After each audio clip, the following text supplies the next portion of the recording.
All right, we're gonna do something fun. Since there's just a few of us, can we like bring the back closer?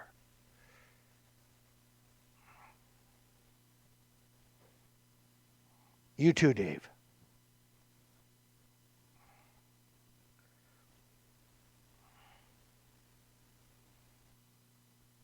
Thank you, Cody. I appreciate. No, no. Well, you can tell me if something starts anointing starts coming out.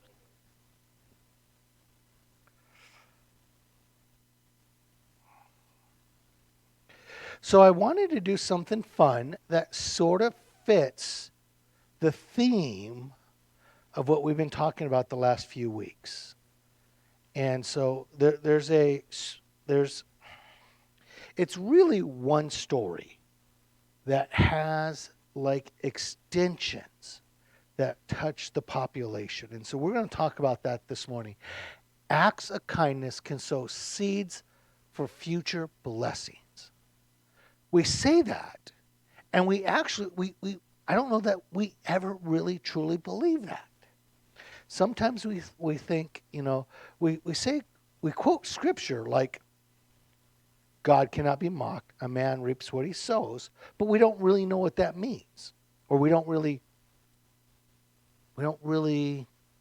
walk in that scripture. And so I'm going to throw out a story this morning. We're just going to kind of walk through the story and we're going to talk about how that story extends into this idea of future blessings.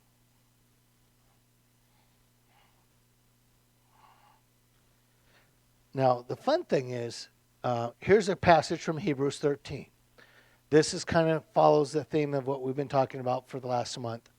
Let brotherly love continue.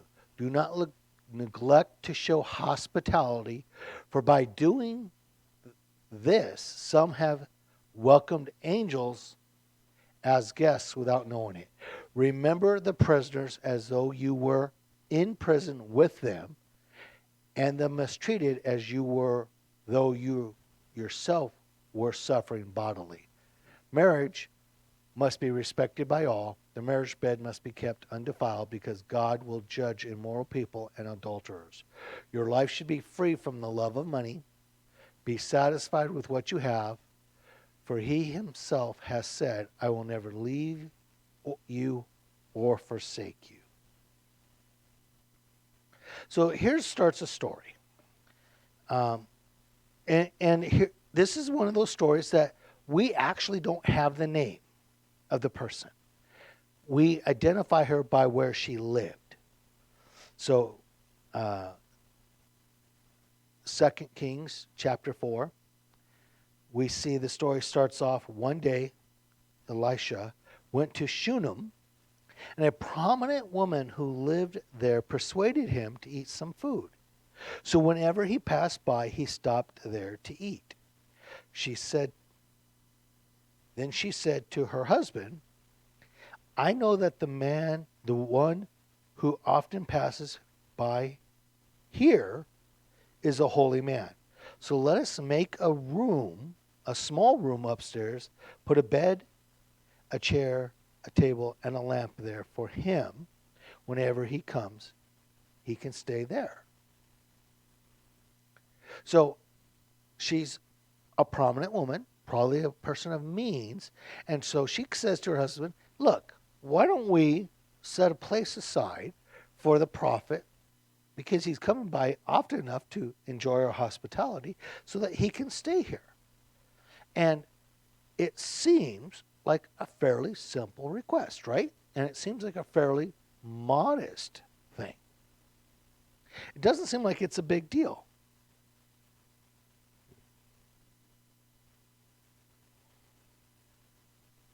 One day he came there and stopped and went up to the room upstairs to lie down. He ordered his attendant, Ghazi, or Gehazi, call the Shunammite woman. So he called her, and she stood before him. Then he said to Gehazi, say to her, look, You've gone through all of this trouble for us. What can we do for you? Can we speak on your behalf to the kings or the commanders of the army?" She answered, "I am living among my own people." Which basically means, I'm good. I don't need anything. He asked her, "Then what should be done for her?" Gehazi answered, "Well, she has no son, and her husband is old." Something's going awry here. "Call her," Elisha said. So Gehazi called her, and she stood in the doorway. Elisha said, "At this time next year, you will have a son in your arms."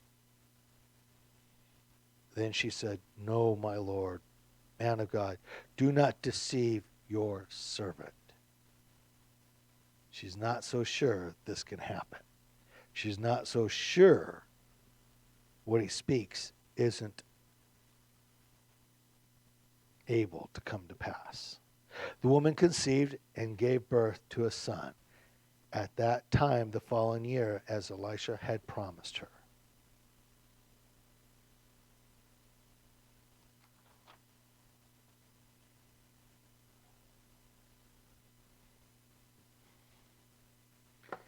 The child grew and one day went out to his father and the harvesters. So when it says grew, I'm assuming, I envision somebody like Nicholas.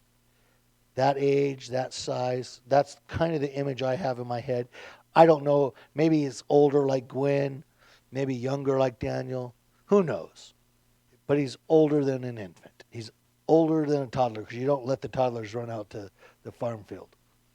It's just not smart.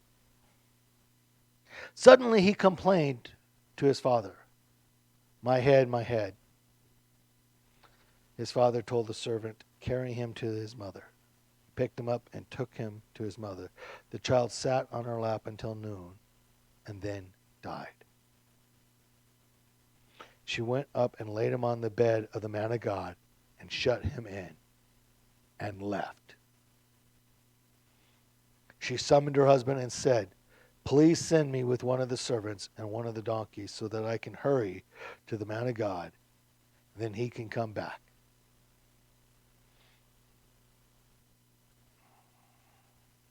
But he said, "Why go to him today?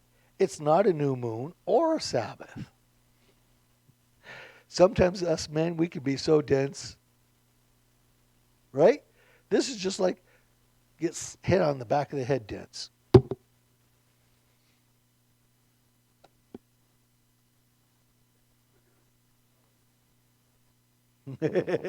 It's the microphone.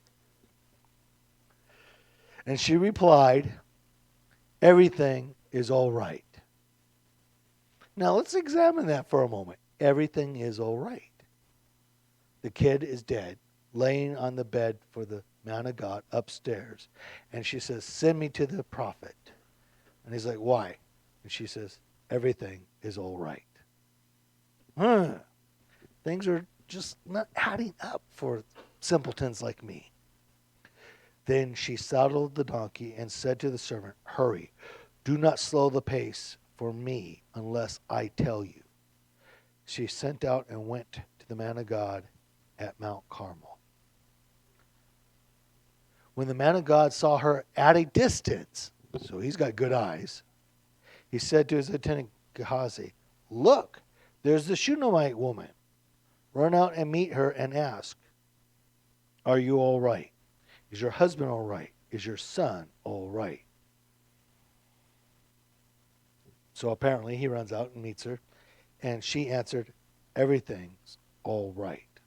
But she continues to go towards the man of God. When she came up to the man of God at the mountain, she clung to his feet. Gehazi came to push her away, but the man of God said, "Leave her alone. She was in severe anguish, and the Lord has hidden it from me. He hasn't told me. Then she said, did I ask my Lord for a son? Ooh, something's up. Didn't I say, do not deceive me? Ooh, words coming back. Elisha said to Gehazi, tuck in your mantle under your belt, take my staff with you and go. If you meet anyone, do not stop to greet him. And the man of God greets you, do not answer him. If a man greets you, do not answer him. Then place my staff on the boy's face. So he's basically saying, here's my staff, hurry to the place and put the staff on the boy. And do not slow down for any reason. Ignore all who would garner your attention. This is highest priority. Now, the mantle is like a fancy robe, coat, garment, outer thing. And so he was to tuck it so he wouldn't trip over it up so that he could get good movement with his legs so he could hurry. Envision a power walker or a marathon runner trying to get to some place without the garment of the robe down to his ankles, hindering him. So here's this fancily dressed prophet apprentice running across the land of Israel with a staff in his hand. Can you imagine that? Can you see that? Think how oddly that tucked mantle would be under your belt as you see him running across the land. It's like, he's in a hurry.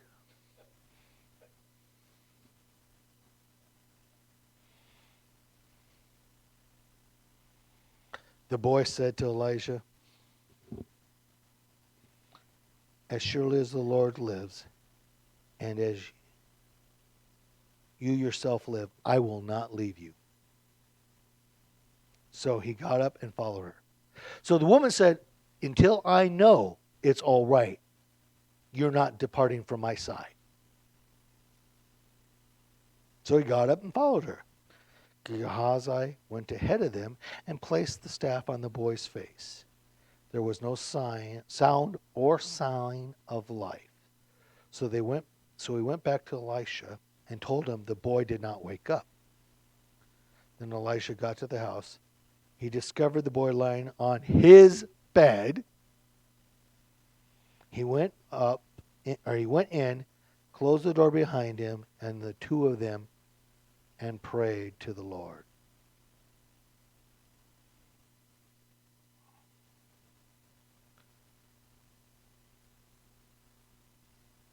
As we just allow our hearts to join with the mother in this story, we see the sense of this coming to pass. Then he went up and laid on the boy. He put his mouth to mouth, eye to eye, hand to hand. While he bent down over him, the boy's flesh became warm. Elisha got up and went to the house and paced back and forth.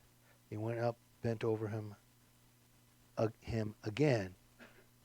The boy sneezed 7 times and opened his eyes. Elisha called Gehazi and said, call the Shunammite woman. He called her and she came.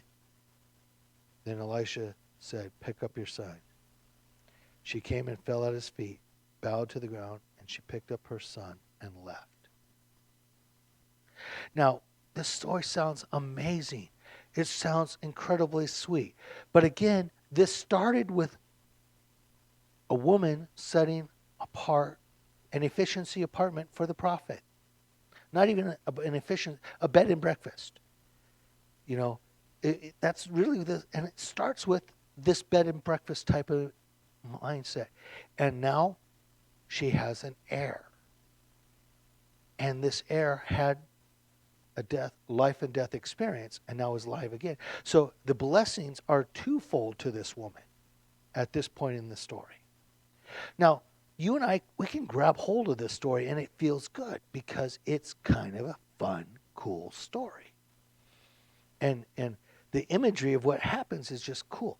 But the story's not over yet. Do you realize that? The story is not over yet. And why is the story not over yet? Because the story gets told again. And the story gets told again. And the story gets told again.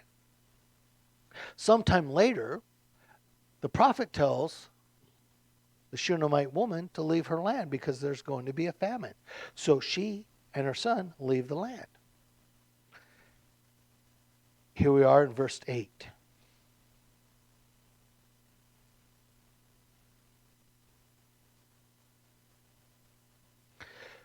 The famine has been over. She is now coming back to her land. And here we are. Starting with verse 1, we see the start of the story. Elisha said to the woman whose son had been restored to life, "Get ready, you and your household, and go and live as a foreigner wherever you can. For the Lord has announced a 7-year famine, and has already come to the land." The woman got ready and did what the man of God said. She and her household lived as foreigners in the land of the Philistines for 7 years.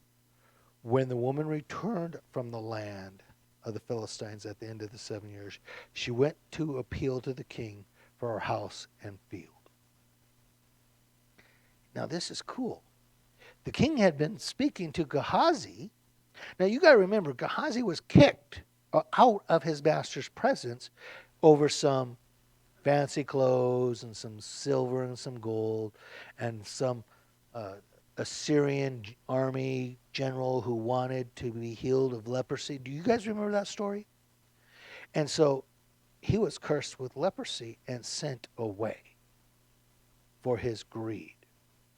And the king wanted to hear about the great things that Elisha was doing. So the king had Gehazi in his court to tell him about the great prophet.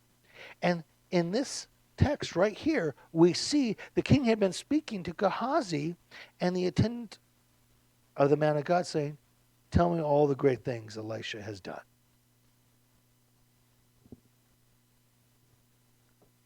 And the story concludes, while he was telling the king of how Elisha restored the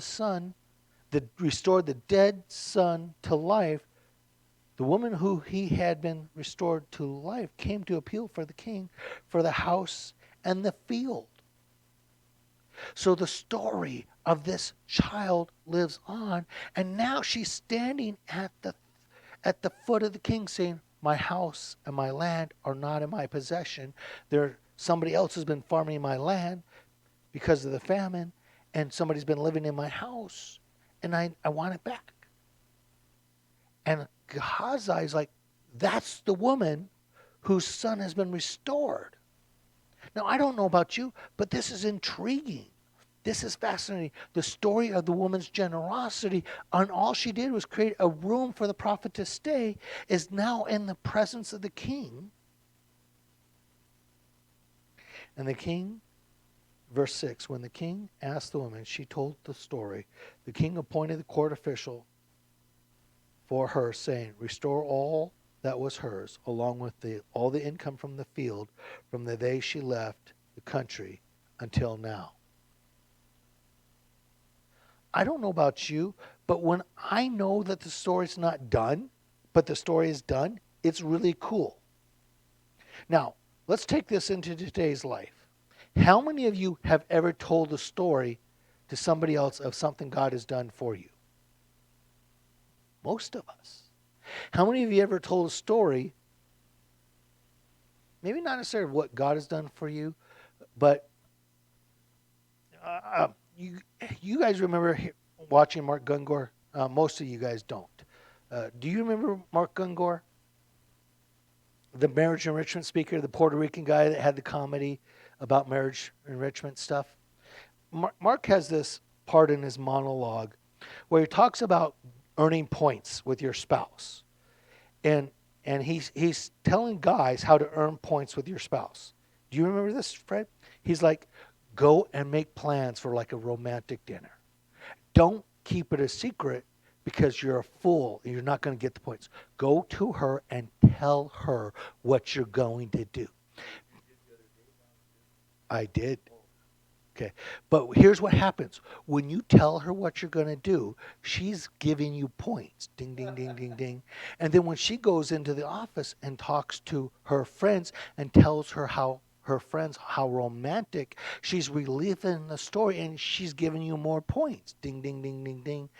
And then when you come to pass, you're getting more points. And actually, if her friends at the office have slugs for husbands, they're losing points as she tells the story of what you've done to earn points. So you're getting double points, and you haven't even done it yet, because all it is a story of what you're going to do, and you're getting points. This is that. This is points given to this woman, and it started with just a mere humble sense of benevolence, generosity, and it reaps a reward in her life years later. Not just a few years later, but a length of time that the boy can walk and speak, and then 7 years after that, another famine. So the kid could easily be a teenager at this time where they're standing in front of the king. So we're talking about a formula of time where a single act of generosity can grow in your life and manifest it in such a way that you reap benefits for years to come. Let us take hold of this story and let us sow seeds of generosity and benevolence now, that we can take hold of those fruits of that in years to come. So I hope that you enjoyed this fun story, because I know I did. And as I read it, it's like, oh, this is a good story. And to hear Gehazi, who's been cast out of the prophets' circle of influence, and now finds him at the court of the king telling the story of Elisha's restoring the dead woman's son, and she walks in. I mean, that's got to be like an amazingly cool event for the king's like, ooh, now I have a face to the story. And what's going on with your land? Well, we can't have that. Let's correct that right now. Make it right. Give her back everything. I mean, and the king may not even be that big it's not like he's not even the prophet. This is somebody else, not the prophet, making things different, making things right. And so let's just keep that to heart when we run into a scenario where a little bit of kindness is all that's asked, or maybe all that's offered. Let us seize opportunities to be kind, generous, benevolent. Because you never know, maybe 15 years down the road, somebody's going to be telling that story of your kindness and your generosity, and you're going to be a recipient of kindness and generosity back. Or maybe you get more points. Ding, ding, ding, ding, ding. More points. All right, let's stand. Do we have a closing song?